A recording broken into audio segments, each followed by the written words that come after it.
부호가 죽자 무정왕은 무덤을 쓰는데 부인의 혼령을 달래기 위해서 제사를 지내기도 합니다. 그리고 이 무덤 안에는 많은 부장품과 더불어서 많은 노예들이 순장이 되었습니다. 그리고 이 무덤을 바깥에다가 쓰지 않습니다. 궁궐 안에다가 이 무덤을 마련합니다. 궁 안에 무덤이 있었기에 도굴되지 않고 그대로 완벽하게 보존될 수가 있었습니다.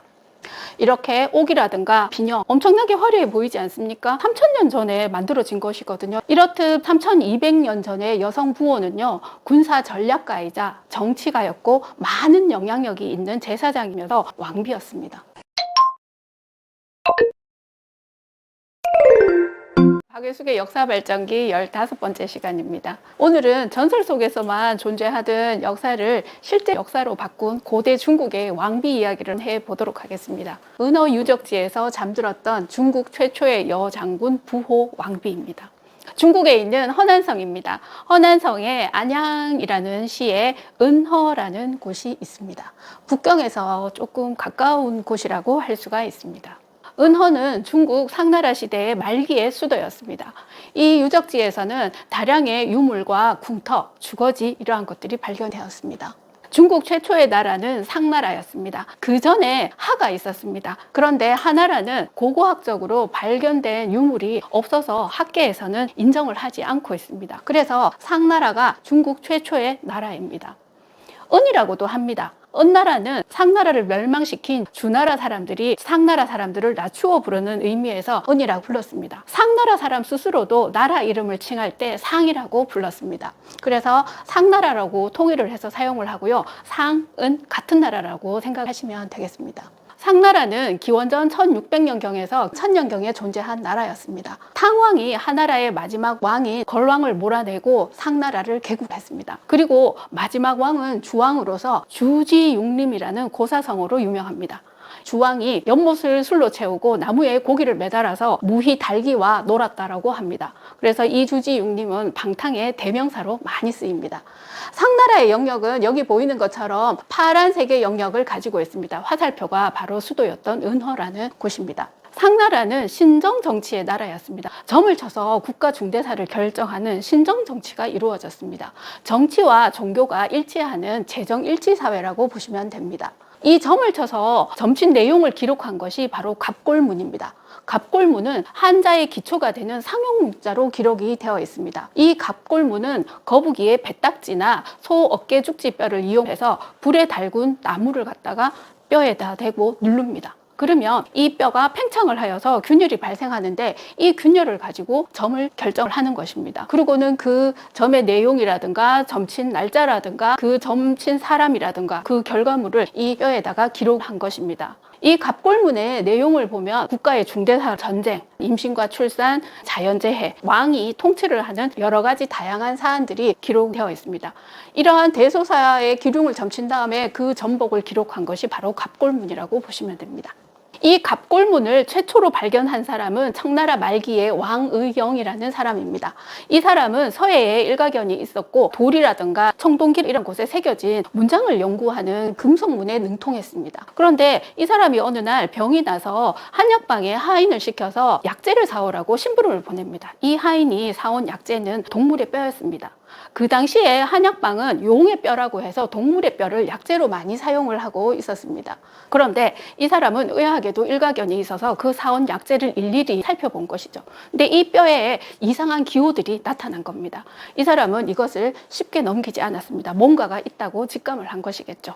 그래서 하인을 시켜서 약방에 가서 모든 용들의 뼈를 사오라고 합니다. 그리고 그것을 오랜 시간에 걸쳐서 연구를 하고 정리를 합니다. 그러면서 이것이 상나라의 문자임을 밝혀내게 됩니다. 이렇게 상나라는 여기 보시는 것처럼 예술적인 가치가 높은 아주 수준 높은 청동기 문화를 지닌 나라였습니다. 사마천의 사기에서는 이 상나라가 존재를 했습니다. 하지만 19세기까지는 이 나라의 실체를 확인할 수가 없었습니다. 그럼 이 상이 실존했다는 걸 어떻게 알았을까요? 바로 이 은허 유적지가 발굴이 되고 이 갑골문이 발굴이 되면서 이게 역사 속의 나라가 아니라 실존하는 나라였다는 것이 증명이 되었던 것입니다. 1975년에 중국의 여성 고고학자가 있었습니다. 이 고고학자는 정진향이었는데 은허를 발굴하다가 이상한 것을 발견했습니다. 놀라움을 금치 못했습니다. 왜냐하면 독을 대지 않고 완벽하게 보존된 무덤이 발견된 것입니다. 아마 소름이 끼쳤을 것 같습니다. 이 은호에서는 많은 부장품들이 발견이 됩니다. 그런데 이 무덤의 주인공은 누구일까요? 여러분 궁금하지 않으신가요? 처음에는 130여 개의 무기와 의뢰용 도끼 이러한 것들이 많이 발견이 됩니다. 그래서 처음에는 무기가 많이 발견이 되었기 때문에 남성 지배자의 무덤이라고 생각을 했습니다. 거기에는 이름도 새겨져 있었습니다. 이러한 이름이 새겨져 있었거든요. 그런데 다량의 출토물에 이 이름은 자주 등장을 하게 되고요. 많은 청동기에서 이 이름이 새겨졌습니다.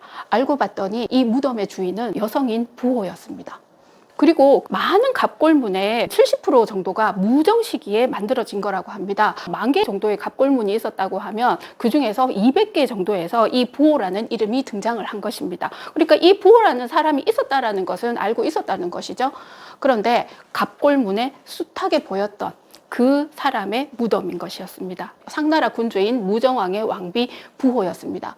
이 부자는 성이 아니라 부인이라는 뜻입니다. 왕의 부인이라는 뜻이거든요. 뒤에 호가 이름이라고 보시면 됩니다. 그래서 우리말로 하면은 호부인 이런 뜻입니다. 부호의 남편 무정왕입니다. 환자물을 보시면 짐작을 하시겠지만 굳셀무라든가 무기라든가 이러한 의미를 가지고 있거든요. 그래서 군사적인 행동을 아주 많이 했던 왕이라고 생각하시면 됩니다. 상나라의 23번째 왕이었었고요. 정복전쟁을 통해서 제일 넓은 영토를 가지고 있었고 전성기를 이끌었습니다. 은국 대치를 완성하였습니다. 이 무정왕에게는 64명의 부인들이 있습니다. 물론 처와 첩을 합한 것이겠죠. 그 중에 한 명이 바로 부호였습니다. 이 부자는 아무나 쓸 수 있는 부자가 아니었습니다. 어떤 공이 있거나 영향력이 있어서 왕으로부터 자기를 받아야지만 쓸 수가 있는 것이었습니다. 무정왕의 왕비에게는 이 부자를 쓰는 왕비가 3명 있었다고 합니다. 그 중에 한 명이 바로 부호인 것입니다.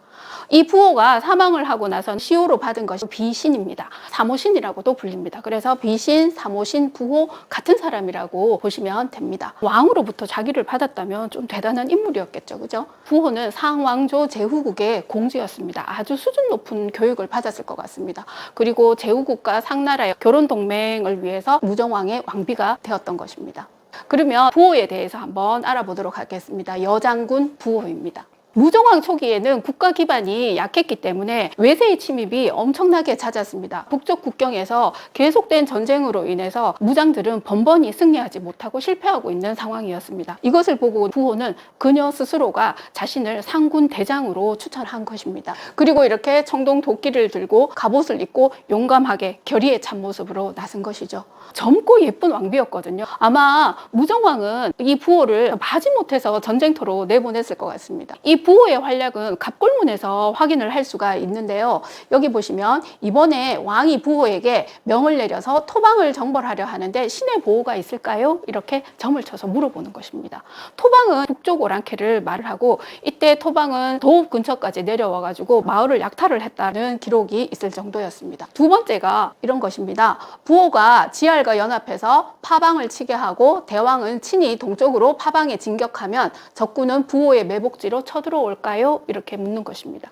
이것은 부호가 지알과 연합을 해서 매복을 하고 있으면 무정왕이 직접 전면적으로 공격을 하겠다라는 치밀한 작전을 세우는 것입니다. 여기에서의 파방은 서남 쪽에 있는 오랑캐들을 말하는 것입니다. 이렇게 많은 원정을 한 것이죠. 상징적으로 그냥 나선 것이 아니라 그녀가 직접 무정왕과 함께 군사작전을 펼쳐서 그걸 승리로 이끈 것입니다. 그리고 이 원정의 대미는 여기에 있습니다. 부호에게 군사 3,000명을 징집하게 하고 또 1만 명을 징집하게 하여서 강방을 정벌하라고 할까요? 이렇게 물어봅니다. 이때 당시에 강방은 엄청나게 강한 나라였습니다. 용맹함은 자타가 공인할 정도였습니다. 이러한 강방을 정벌하는데 군사 13,000명이라는 대군을 이끌고 부호가 정벌을 하러 가는 것입니다. 이거는 그냥 상징적인 게 아니죠. 여러분의 군사 원정이 있었고 대군을 이끌 정도였다면 남자 못지않은 위력을 발휘했다라는 것을 알 수가 있습니다. 이렇게 부호는 수많은 군사 원정을 이끈 군사 전략가라고 할 수 있습니다. 두 번째, 제사장으로서의 부호입니다. 신정정치라고 했었죠. 이 당시에 전쟁만큼 중요한 것이 제사였습니다.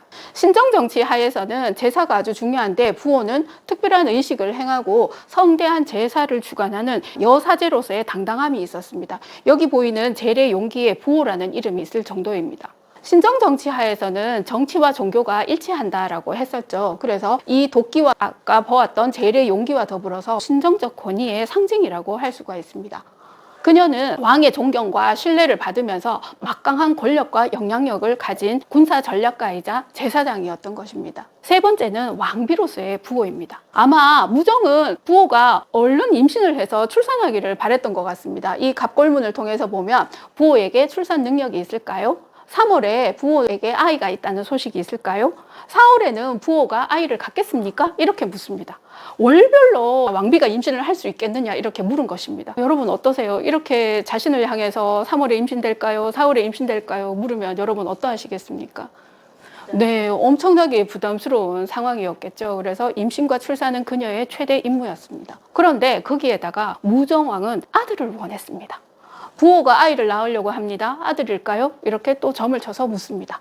신일에 낳으면 기란이 아들일 것이다. 갑인일에 아이를 낳았다. 기라지 않았다. 딸이었다. 이렇게 말을 합니다. 신일에 낳아야 되는데 갑인일에 낳아서 딸이었다라고 합니다. 출산일이 제일 좋았던 때와 시를 맞추어서 신일로 잡아넣었는데 그게 마음대로 되지 않죠. 그죠? 그래서 갑인일에 낳았는데 갑인일에 낳았기 때문에 딸이라고 한다는 것입니다. 여기에서 더 중요한 거는 길이라는 말입니다. 아들을 낳으면 길한 것이고 딸을 낳으면 불길을 씁니다.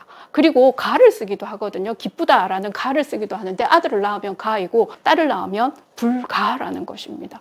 그러니까 남아선호 사상이 엄청나게 심했었고 무정은 아들을 엄청나게 원했음을 알 수가 있었던 거죠. 딸을 낳았다고 해서 실망을 많이 했다라는 것이죠. 그리고 부호는 자기가 살면서 자신이 낳은 갓난아이가 죽는 개인적인 아픔도 겪습니다. 상나라에서는 그 전에는 형제 상속이 이루어지기도 했습니다. 하지만 상나라 말기로 오면서는 부자 상속이 이루어지거든요. 아들에 의해서 왕위가 계승되는 것입니다. 그래서 왕비로서의 자격을 인정받으려면 반드시 아들을 낳아야 됐습니다. 그래서 부호는 딸을 낳기도 하지만 실제 3명의 아들을 출산을 합니다. 그가 낳은 아들 중에서는 경이라는 이름을 가진 아들은 모왕의 뒤를 이어받아서 왕위 계승을 하게 됩니다. 이렇게 임신과 출산, 여러 차례의 출정과 잦은 병치레로 부호는 심신이 아마 매우 지쳤을 것 같습니다. 그런데 아주 몸이 병약했던 맏아들이 죽음을 맞이하게 됩니다. 이렇게 아들의 죽음을 맞고 얼마 지나지 않아서 부호는 젊은 나이에 사망을 하게 됩니다. 이때가 기원전 1100년쯤이라고 보시면 되겠습니다. 무정왕의 부호에 대한 사랑은 무덤에서도 확인할 수 있습니다. 부호가 죽자 무정왕은 무덤을 쓰는데 부인의 혼령을 달래기 위해서 제사를 지내기도 합니다. 그리고 이 무덤 안에는 많은 부장품과 더불어서 많은 노예들이 순장이 되었습니다. 무정왕의 사랑을 확인할 수가 있던 부분이겠죠. 그리고 이 무덤을 바깥에다가 쓰지 않습니다. 궁궐 안에다가 이 무덤을 마련합니다. 궁 안에 무덤이 있었기에 도굴되지 않고 그대로 완벽하게 보존될 수가 있었습니다. 이렇게 옥이라든가 비녀 엄청나게 화려해 보이지 않습니까? 3000년 전에 만들어진 것이거든요. 이렇듯 3200년 전에 여성 부호는요, 군사 전략가이자 정치가였고 많은 영향력이 있는 제사장이어서 아들을 낳아야만 했던, 임신과 출산에서도 자유롭지 않았던 왕비였습니다. 갑골문자에도 부호는 최초로 기록된 유일한 여성이고요. 중국 제1호 여성 고고학자에 의해서 우리에게 알려졌다라고 보시면 될 것 같습니다. 부호가 살았던 그 당시에는 남성 중심인 사회였습니다. 그 사회에서 다른 여성들은 꿈조차 꾸지 못하는 용감함을 가지고 도전을 했던 것이죠. 시대를 거슬러서 다양한 모습을 보여준 진취적인 여성이 아니었나 생각을 해봅니다. 부호와 같은 용감하게 도전하는 훌륭한 리더가 되시길 바라면서 오늘 이 강연 마치도록 하겠습니다. 감사합니다.